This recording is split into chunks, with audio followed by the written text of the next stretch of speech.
اللہ تعالیٰ نے اس امت پر یہ احسان اور فضل فرمایا کہ انہیں آخری نبی کا امت ہی بنایا اور ان کی کتاب کو ذمہ لیا کہ میں اس کی حفاظت کروں۔ انا نحن نزلنا الذکر و انا لہ لحافظون۔ جیسے میرے نبی پر اترا تھا یہ ویسے ہی میرے سامنے پڑا ہوا ہے۔ 1935 میں جرمنی بہت طاقتور ہو گیا تھا۔ وہاں کے پادریوں نے 70 بائبل کے نسخے اکٹھے کیے، 70۔ ان کو جب آپس میں ملایا تو کوئی ایک نسخہ دوسرے سے نہیں ملتا تھا۔ اس میں کچھ اور لکھا ہوا ہے، اس میں کچھ اور لکھا ہوا ہے، اگلے میں کچھ اور لکھا ہوا ہے، اگلے میں کچھ اور لکھا ہوا ہے۔ تو انہوں نے اس پر قیاس کرتے ہوئے قرآن اکٹھا کیا۔ 1935 میں ابھی پریس اتنا عام نہیں تھا تو ہاتھ کے لکھے ہوئے نسخے زیادہ تھے، تو 40,000 قرآن کے نسخے اکٹھے کیے۔ اپنے تو 70 اکٹھے کیے، ہمارے 40,000 اکٹھے کیے، اور سارے کے سارے نسخوں کو انہوں نے کئی سال کی محنت کے بعد جوڑ کے دیکھا، 40,000 نسخوں میں کوئی فرق نہیں تھا۔ اللہ نے اس کی حفاظت کا ذمہ لیا۔ تورات، زبور، انجیل کسی کو یاد نہیں ہوتی تھی، کوئی اس کا حافظ نہیں ہوتا تھا، اس لیے ان کی نماز میں تلاوت نہیں تھی، تسبیح تھی، جتنی کوئی پڑھ سکے۔ لیکن ہمیں اللہ نے ایسی نعمت عطا فرمائی کہ بوڑھا بھی یاد کر لیتا ہے، جوان بھی یاد کر لیتا ہے، بچہ بھی یاد کر لیتا ہے، اور اگر وہ اس کا مطلب جانتا ہو اور نماز میں وہ قرآن پڑھ رہا ہو تو وہ ایک نئی دنیا میں ہوتا ہے، ایک نئے جہان میں ہوتا ہے جس میں گم ہو جانا۔ حضرت علی رضی اللہ تعالیٰ عنہ علیہ السلام کو تیر لگا تو انہوں نے نکالا تو نکلا نہیں، تو انہوں نے چھوڑ دیا کیونکہ تکلیف بہت ہو رہی تھی۔ تو وہ نماز کے لیے کھڑے ہوئے تو انہوں نے تیر آرام سے نکال لیا۔ تو نماز کے بعد فرمایا تیر نکال لیا؟ کہاں؟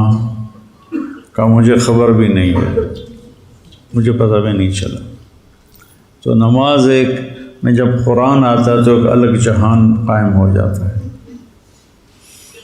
تو اللہ تعالیٰ نے اس کی حفاظت کا انتظام کیا، اس کے حفاظ بنائے۔ ہمارے جو اجمی بچے ہیں وہ عربوں سے پہلے یاد کر لیتے ہیں، کیونکہ عرب بچوں کو عربی آتی ہے نا، تو وہ ہم مانا لفظ جب بھول جاتے ہیں تو ساتھ دوسرا کوئی لگا دیتے ہیں۔ ہمارے بچوں نے تو رٹا لگانا ہوتا ہے، تو انہوں نے وہی کہنا ہوتا ہے جو یادداشت میں ہوتا ہے۔ تو اللہ نے اس کی حفاظت کا اس طرح انتظام فرمایا۔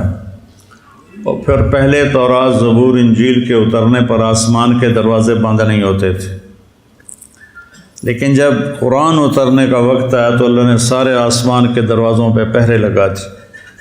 تو اس وقت شیطان اوپر جاتے تھے اور وہاں سے فرشتوں کی باتیں سن کر نیچے آ کے جادوگروں کو بتاتے تھے۔ جب اللہ نے قرآن اتارنے کا نظام چلایا تو آسمان کے دروازے بند اور ان پر پہرے لگا دیے۔ اب جب کوئی الا من استرق السماء فاتبعه شهاب ثاقب، جب کوئی شیطان اوپر چڑھتا تھا تو فرشتے اس پر آگ برساتے تھے، وہ جل کے بھسم ہو جاتا تھا۔ تو اللہ نے قرآن کی حفاظت کا اس طرح انتظام کیا۔ اور پھر میرے نبی نے فرمایا وَإِذَا الْتَبَسَتْ عَلَيْكُمُ الْأُمُورُ كَقِطْعِ اللَّيْلِ الْمُظْلِمِ فَعَلَيْكُمْ بِالْقُرْآنِ۔ جب رات اندھیری کی طرح فتنے چھا جائیں اور ہاتھ کو ہاتھ سجھائی نہ دے تو تم قرآن کو مضبوطی سے پکڑ لیں کہ اس میں کوئی چیز داخل نہیں کر سکتی، نہ نکال سکتا ہے نہ داخل کر سکتا ہے۔ یہ اللہ کا ایسا خوبصورت نظام ہے اس میں۔ فَإِنَّهُ مَاحِلٌ مُصَدَّقٌ وَشَافِعٌ مُشَفَّعٌ، اس کا جھگڑا بھی اللہ قبول کرے گا، اس کی شفاعت بھی اللہ قبول کرے گا۔ مَنْ جَعَلَهُ أَمَامَهُ قَادَهُ إِلَى الْجَنَّةِ، جو قرآن کو آگے رکھے گا۔ آگے رکھنے کا مطلب ہے کہ اپنے آپ کو قرآن کی زندگی کے تابع کر دے گا۔ قرآن جس زندگی کو بتاتا ہے یہ اس کے تابع ہو جائے گا اور اپنی ساری خواہشات کو اس پہ قربان کر دے گا۔ تو ساقہ الی الجنہ، قرآن اس کا ہاتھ پکڑ کے اس کو جنت میں پہنچا دے۔ من جعلہ خلف ظہرہ، جو اسے پیٹھ کے پیچھے پھیر کر دے گا۔ کیا مطلب کہ قرآن کی زندگی کا پابند نہیں رہے گا اور اپنے نفس کا غلام بن جائے گا۔ بئس عبد الدرہم، بئس عبد الدینار و عبد الدرہم و عبد القطیفہ، جو پیسے کے غلام بن جائیں گے، جو زیب و زینت کے غلام بن جائیں گے، قرآن کو پیچھے پھینک دیں گے، اس کے مطابق عمل نہیں کریں گے، تو ساقہ الی النار، تو اس کو دھکا دے کے جہنم میں گرا دے گا۔ تو بھائیو، یہ بہت بڑی نعمت ہے، اس کی تلاوت بھی کیا کرو۔ اور اب اتنے ترجمے ہو چکے ہیں قرآن کے، کچھ وقت نکال کر اس کا ترجمہ بھی پڑھا کرو کہ اللہ کیا کہتا ہے۔ آپ کی آسانی کے لیے کہتا ہوں، قرآن میں 99 دفعہ 89 یا ایھا الذین آمنوا آیا ہے۔ یہ صرف اللہ نے ہم سے بات کی ہے۔ یا ایھا الناس سب سے بات کر رہا ہے۔ یا ایھا الذین کفروا کافروں سے بات کر رہا ہے۔ یا اہل الکتاب یہود و نصارہ سے بات کر رہا ہے۔ یا ایھا الذین ہادوا صرف یہودیوں سے بات کر رہا ہے۔ قل یا ایھا الکافرون صرف کافروں سے بات کر رہا ہے۔ پھر کہتا ہے یا ایھا الذین آمنوا۔ یہ اللہ نے ہمارے نبی کی توفیل ہمیں کتنی بڑی شہادت ملی ہے کہ اللہ کہہ رہا ہے یا ایھا الذین آمنوا، اے میرے وہ بندو جو ایمان لائے، یعنی اللہ ہمارے ایمان کی گواہی دے رہا ہے، اے ایمان والو۔ یہ خطاب کسی کو نہیں دیا، یا اہل الکتاب یا ایھا الذین ہادوا، یہ صرف اس امت کو خطاب ملا ہے، اے ایمان والو۔ تو جب اللہ کہتا ہے اے ایمان والو، تو اس کا مطلب ہے کہ صرف آپ سے بات کر رہا ہے، اور اب کسی سے بات نہیں ہو رہی۔ جیسے آپ سارے لوگ بیٹھے ہوئے ہیں، میں کہوں مولی نعمان ذرا میری بات سننا، تو اس کو میں قریب کر کے اس سے بات کرتا ہوں، تو آپ سمجھیں گے کہ اسی سے کوئی بات ہو رہی ہے، ہم سے نہیں ہو رہی۔